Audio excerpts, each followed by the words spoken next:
Welcome to the Thoughtful Leader podcast. My name is Ben Brearley. I'm a leadership coach and the founder of Thoughtful Leader. The Thoughtful Leader podcast is all about short, sharp leadership advice because thoughtful leadership is good leadership. Welcome to episode 310 of the Thoughtful Leader podcast. In this episode, we're going to be talking about the important topic of how much leeway should you give people before putting consequences in place? Or how much time should you wait before you actually enforce consequences for people in your team who aren't doing the right thing? It's an important topic and one that many thoughtful leaders are grappling with. And let's get into it right now.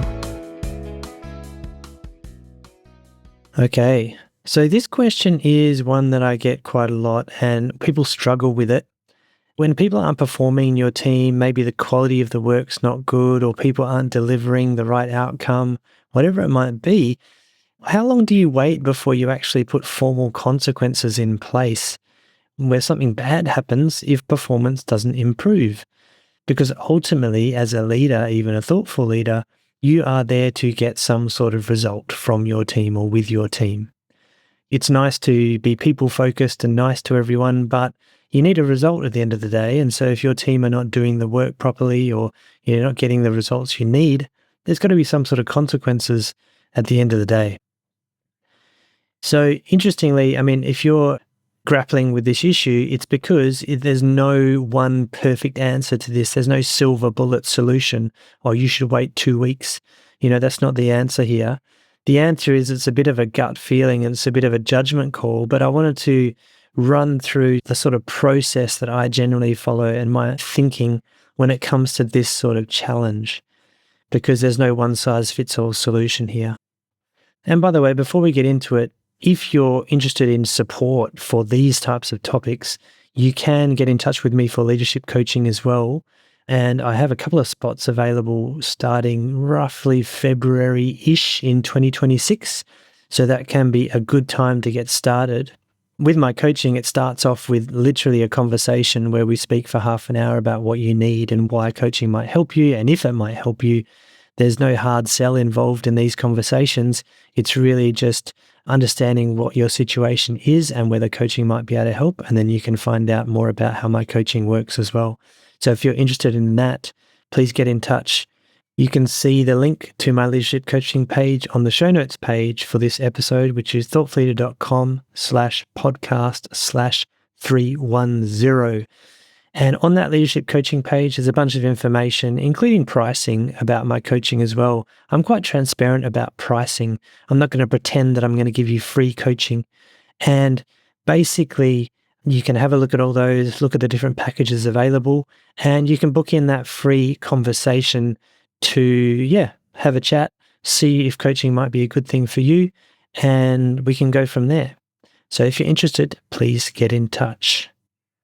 Okay, now back to the topic at hand, which is how much leeway do you give people before putting consequences in place?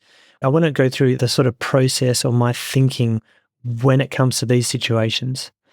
And for me, I've always taken the default approach that people want to do a good job when they come to work. I rarely see situations where people are just maliciously coming to work to make your life a misery or other people's lives a misery. Generally what happens is I think people generally want to do a good job, but something is usually getting in the way. Something stopping them from being motivated or performing or whatever it might be. So the first step I usually go for here is to just get curious and have a conversation with that person about why things aren't going the way they should be. And one of the best ways to do this is by giving them feedback, by observing what you've noticed. So for example, I noticed that report was due on Wednesday, but you didn't actually get it finished till Friday. Can you tell me a bit more about what went on there? You're looking at a specific observable behavior that you can raise with this person and get curious, find out what's holding them back. Maybe something happened to them. Maybe they didn't get the support they needed from you or someone else in the team. Get curious. And that's always my first step. Because I like to default to the thought, as I mentioned before, that people generally want to do well, but something's holding them back. And I find that is a good default approach because it's more supportive than assuming people are useless and are trying to get away with stuff all the time. So that's the first thing I would suggest, is to get curious, right? The second thing is to provide feedback about what you want to see and support them in getting there. So providing feedback about what you want to see. So firstly, you could provide feedback on what you have observed, and then you can provide feedback on, well, here's what we'd like to see next time. We'd like to see fewer errors. We'd like to see the thing delivered on time, whatever it is. You want to provide feedback about what you would like to see and get their feedback on that, whether that's achievable or not. And this should always be a two-way conversation, right? It's always a two-way conversation. It's not the leader saying, this is what we need, end of story. It's a two-way conversation because you might find out things that you didn't expect are holding that person back. So that's the second thing I would think about here. Now, if you're still not seeing results and things aren't correcting, aren't improving, then I think it's time to introduce the topic of consequences here with the person, which is things like, well, if this doesn't improve, we'll have to give you a formal warning or whatever it might be in your workplace, right? Consequences.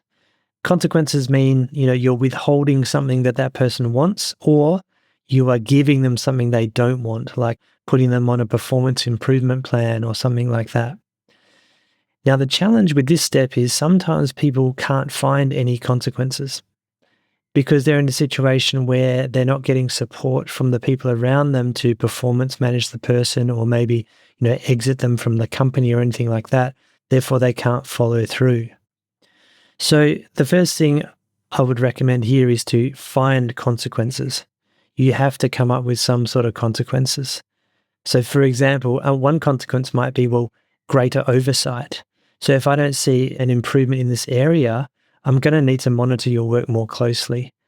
And people hate that, right? People hate that because it's more like micromanagement. And so that's a consequence as well. A consequence could be a formal warning. It could be putting them on a performance improvement plan. It could be something like giving them fewer responsibilities and maybe taking away some of the work that they really enjoy because they can't get the other work done properly. And so these sort of things are examples of consequences. And obviously there's lots of different consequences you can think about. And then at this stage, I think it's important to ask yourself, how committed are you to enforcing these consequences for this team member? If you are not really prepared to enforce consequences like this, then unfortunately, what's going to happen is they might notice that and they might call your bluff, and actually you're not able to follow through. So ask yourself, are you really committed to this? And if you're not, then it might be time to just go, hey, I can't do anything about this situation. And that sounds pretty bad, doesn't it? So you need to be committed to follow through with these consequences. And a really important part of this is to engage your stakeholders and make sure you are all on the same page. So one of the common examples I find in many organizations is there's a leader who has a team member who's not performing and they want to, reinforce some consequences here. And then the leader's manager, the leader's own boss, is not supportive of those consequences. So it's common to have people that have lots of relationships in the workplace, right? So you might have somebody who's friends with your boss or has good relationships or has been with the company for a long time. And all of a sudden that person has a lot of power because they have those strong relationships. So one of the first things to do is to really, and your boss is probably the main stakeholder, but there are probably other ones as well, such as senior executives or other managers around that have influence, is to make sure that when you're thinking about reinforcing consequences in your team, make sure they are on the same page with you. Because if they're not, and if they're not supportive, then you will find it very difficult to follow through with these consequences for your team member, and they're going to realize that they can get away with murder because there are no consequences for them.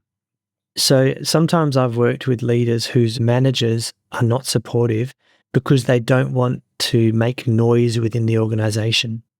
They'd rather keep the situation quiet so nobody knows what's going on and there's no noise that could make them look bad, then actually manage the situation properly. So you've got to make sure you understand whether you're in that situation. And one of the ways to do that is to have a conversation with your own boss and other senior stakeholders who need to be involved to make sure you're all on the same page so that you can manage this person effectively, which might be giving them formal warnings or performance improvement plans, whatever it might be.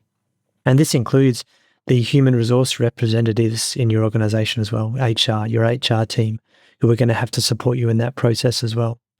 And that's one important step that is often overlooked. You need to engage your stakeholders, make sure you're all aligned, because if you're not, you're going to have trouble reinforcing consequences in your team. And the last step is very simple. If there's no improvement and you've provided feedback, it's time to follow through on those consequences you've been talking about with that person. And that might be unpleasant because, no one likes to punish people, for example. But you need to follow through. Otherwise, people learn very quickly in workplaces that I can do whatever I want. I can get away with murder. I can not complete my work and nothing's going to happen to me because I'm basically untouchable.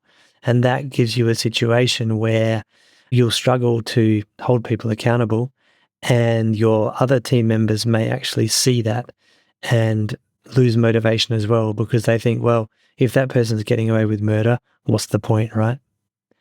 So that's my thoughts on how much leeway you give people and the general process you follow to reinforce consequences.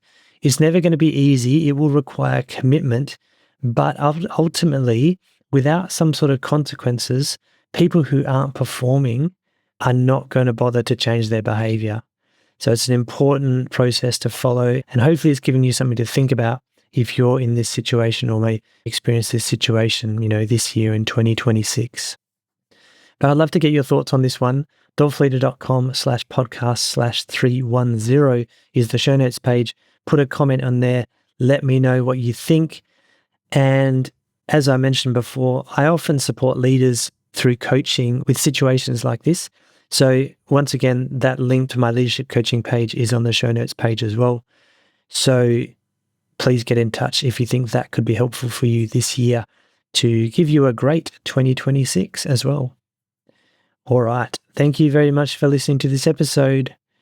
I'll be back next week and keep up the thoughtful leadership before I forget.